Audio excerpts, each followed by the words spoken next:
ሰላም እንዴት ናችሁልኝ? የኢትዮ አርሰናል ፋንስ ቤተሰቦች ኢትዮ አርሰናል በቴሌግራም አካውንት የምታውቁት በአዲስ ዩቲዩብ ቻናል ተመልሰን መጥተናል። ላይክ፣ ሼር፣ ሰብስክራይብ እያደረጋችሁ አብራችሁን እስከ ፕሮግራማችን መጨረሻ እንድቆዩ አክብሮት ግብዣችን ነው። ፕሮግራማችን ከመጀመራችን በፊት ለመላው የክርስትና እምነት ተከታዮች መልካም የገና በዓል እንዲሆንላችሁ እመኛለሁ። ወደ ያዝንላችሁ ስፖርታዊ መረጃዎቻችን ስናልፍ ዛሬም አዳዲስ ስፖርታዊ መረጃዎችና የዝውውር ዜናዎችን የምናይ ይሆናል። የተሰሙ የዝውውር ዜናዎች አሉ። በማይካል ማድሪድ ዙሪያ አዳዲስ የዝውውር ዜናዎች እየተሰሙ ይገኛሉ። ዩክሬን አጥቂ ወደ አርሰናል ለመዘዋወር እንደሚፈልግ ብዙ መረጃዎች የዘገቡ ይገኛሉ። ሌላኛው ፈላጊው ደግሞ የሆነው ቼልሲ ነው። ቼልሲ ለዚህ ልጅ መክፈል ያለበትን ሁላ ብር የመክፈል ፍላጎት እንዳለውና ግን መጀመሪያ ማይካል ሞድሪክ ወደ ቼልሲ መሄድ እንደሚፈልግ ማረጋገጥ እንደሚፈልጉ የዝውውር ገንዘብ ከማውጣታቸው በፊት ይሄን ማረጋገጥ እንደሚፈልጉ ከቼልሲ ወገኖች እየተሰማ ይገኛል። ማይካል ሞድሪክ ደግሞ በመጀመሪያ መጨረሻውም እንዲሆን የሚፈልገው ብቸኛ ክለብ አርሰናል እንደመሆኑ ይታወቃል። አርሰናልን ብቻ ነው ለዝውውር ከጠየቀው መቀበል ፍላጎት ያለው በአሁን ሰዓት ከሚፈልጉት ክለቦች የተሻለ ከሁሉም ምርጫ ቢሰጠው አርሰናል መምረጥ ነው የሚፈልግና ሻክታር ዶኔስክ ልጁ ፍላጎት ላለው ክለብ ጠቅላላ ለመሸጥ ፍላጎት እንዳለው ግን የዳርዊን ኑኔዝ ሁኔታ ያጠራጠራቸው ሊቨርፑሎችም የልጁ ፈላጊ ሆነው ብቅ ሊሉ ይችላሉ እየተባለ ቢገኝም ልጁ ግን ወደ አርሰናል ብቻ የመሄድ ፍላጎት እንዳለውና ቀንደኛ ተፎካካሪ ሆነው ቼልሲ የለንደኑ ክለብ ቼልሲ ለልጁ ምን ያህልም ገንዘብ ቢያቀርብ ልጁ ወደ አርሰናል የመሄድ ብቻ ፍላጎት እንዳለው ይህንንም ደግሞ ለማሳየት ለአርሰናል የሚሰጡ ጠቅላላ ኮመንቶችን ላይክ በማድረግ ታስሮ የሚያሳይ ፎቶዎችን ላይክ አድርጎ እንደነበርና ያንን ላይክ ደግሞ የሻክታር ዶኔስክ ባለቤቶች እንዳዩት በብዙ መረጃዎች እየተነገረ ይገኛል። ይሄ ልጅ ወደ አርሰናል መዘዋወሩ የማይቀር ነገር ይመስላል። ስለዛም ይሄንን ልጅ በቅርቡ ወደ አርሰናል ቤት በአርሰናል ማሊያ የምናዩ ይመስለኛል። በሌላ የዝውውር ዜና ደግሞ ጆ ፍሊክስን እናገኛለን። ጆ ፍሊክስ የድንቅ ጥበበኛ ብራዚላዊ በአርሰናል ቤት ፍላጎት ቢኖረውም አርሰናል ለዚህ ልጅ ለልጁ ውል ማፍረሻ መክፈልና የዝውውር ገንዘቡን ለመክፈል ምንም ፍላጎት የለውም።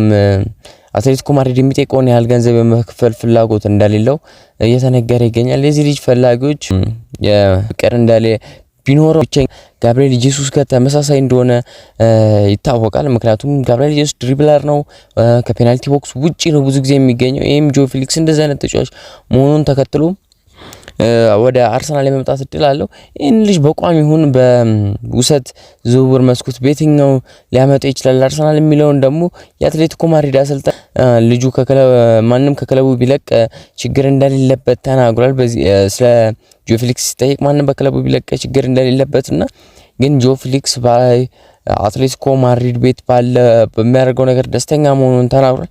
ይሄ ማለት ልጁ ወደ አቋሙ ቢመለስ በአትሌቲኮ ማድሪድ ቤት ቢቆይላቸው ደስተኛ እንደሚሆኑና 120 ሚሊዮን ፓውንድ ያወጡትን እንደሚክስላቸው እንደሚያምኑ በዚህ ልጅ ዙሪያ ያሉ ምንጮች እየተናገሩ ይገኛሉ። ግን እንደኔ ጆ ፍሊክስ ጥሩ አቋም ሊሆን ይችላል። ግን ወደ አቋሙ እስከሚመለስ ጊዜያትን የሚፈልግ ተጫዋች እንደመሆኑ ማይካል ሞድሪክ ደግሞ ኳሊቲው አሁን ያለው ኳሊቲ ስለሆነ አርሰናል በሁለቱ ልጆችን ፍላጎት እንዳለው ቢያሳይም ግን ለኔ ማይካል ሞድሪክ የመጀመሪያ ምርጫ ሊሆን ይችላል።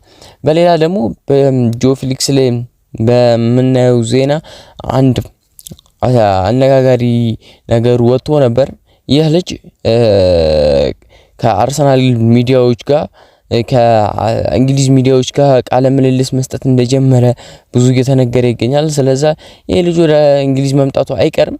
አርሰናል ደግሞ ሁለቱንም የማስፈረም ፍላጎት እንዳለውና ጆ ፍሊክስን በውሰት ይሄኛውን ደግሞ በቋሚ የዝውውር መስኮት ጆ ፊሊክስ ተቀያሪዎቹ ለተቀያሪ የማይጨነቅ እንደ ማንቸስተር ሲቲ አይነት ቡድን ይህ ተጫዋች ዴክላን ራይስ በዌስትሃም ቤት ደስተኛ ቢሆንም ግን ከዌስትሃም የተሻለ ቲም ሻምፒዮን የሚሆን ዋንጫ የሚያሸንፍበት ቲም መሄድ እንደሚፈልግ ከአንድም ሁለቴ ሲናገር ተሰምቷል።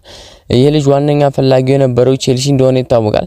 ቼልሲ እሱን ቦታ ላይ ለመተካት ከሱ የተሻለ ተጫዋች ማስፈረም ቢፈልጉም ግን ልጁ ለቼልሲ ቤትም ቢሄድ አገልግሎቱ ሰፊ እንደሚሆን ይጠበቃል። ብዙ ጊዜ እንግሊዛውያን ተጫዋቾች የማጋነን ለእንግሊዛውያን ተጫዋቾች ይጋነንላቸዋል፣ ግን ያው እንደማንኛውም የሀገራቸው ሚዲያ ይጋነንላቸዋል። ግን ይሄ ልጅ እውነትም ኳሊቲ እንዳለው በዌስትሃም ቤት በሚያረጋቸው እንቅስቃሴዎች ማየት እንችላለን። ከሩቅ የሚሾታቸው ኳሶች ምን ያህል አስጨናቂ እንደሆኑ ማንቸስተር ዩናይትድ ከዌስትሃም ያደረጉትን ጨዋታ የተመለከተ ሰው ካለ ምን ያህል አስጨናቂ ዩናይትድን ምን ያህል ሲያስጨንቃቸው እንደነበር በደንብ የሚያሳይ ነበር። ከሩቅ የሚሾታቸው ኳሶች ዴቪድ ዴሂያን ምን ያህል ሲያስጨንቀው እንደነበር የምናውቀው ጉዳይ ነው። ስለዚህ ይህንን ልጅ አርሰናል የማስፈረም ፍላጎትና በኢሮፓ ሊግ፣ ፕሪሚየር ሊግ ባለው ፉክክር ቀጣይ አመት ደግሞ ቻምፒየንስ ሊግ የሚሳተፍ ከሆነ በቻምፒየንስ ሊግ ባለው ፉክክር ላይ ማሳተፍ እንደሚፈልጉ እየተነገረ ይገኛል። ስለዚህ ይህንን ልጅ ወደ አርሰናል የሚያመጡት ከሆነ በጣም ለአርሰናል ስኬታማ የሆነ ዝውውር ይሆናል ተብሎ ይጠበቃል። ምክንያቱም የልጁ ኳሊቲ አሁንም እንደምናገርለት ምርጥ እንቅስቃሴ ማድረግ የሚችል ተጫዋች እንደመሆኑ ማለት ነው። ዴክላን ራይስ አርሰናል ቤት ቢመጣ አርሰናልን ይጠቅማል እንጂ የሚጎዳ ተጫዋች እንደማይሆን፣ ምክንያቱም ግራኒት ዣካና ቶማስ ፓርቲን ጉዳት በደንብ በስፋት መሸፈን የሚችል ተጫዋች ስለሚሆን ማለት ነው።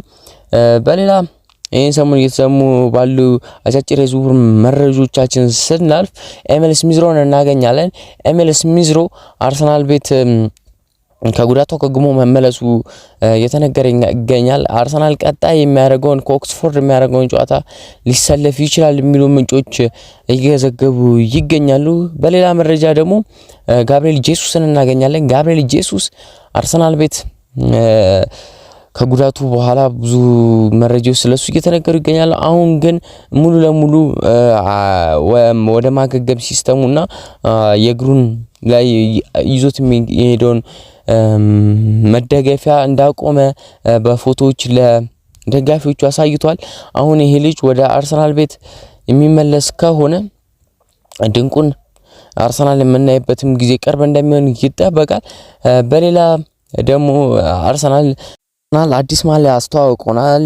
አምናም ይሄን ማሊያ ለብሰውት እንደነበረ ይታወቃል። ነጭ ማሊያ ለደጋፊዎች አስተዋውቋል። ይሄ ማሊያን አርሰናል ከኦክስፎርድ ጋር በሚያደርገው የወንዶቹ ቡድን የሚለብሰው ሲሆን ሴቶቹ ደግሞ አርሰናል ከቼልሲ በሚያደርጉት ጨዋታ ለብሰውት እንደሚገቡ ተነግሯል።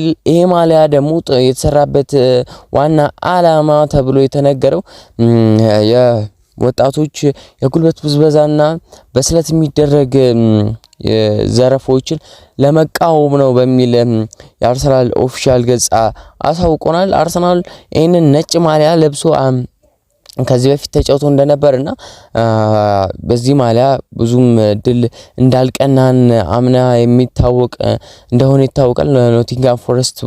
በኖቲንጋም ፎረስት ተሸንፈን መውጣታችን የምታስታውሱት ነው። ዘንድሮም ይህንን ማሊያ ለብሶ ቀጣይ ከኦክስፎርድ ጋር በምናደርገው ጨዋታ አርሰናል የወንዶቹን ቡድን የምናይ ይሆናል።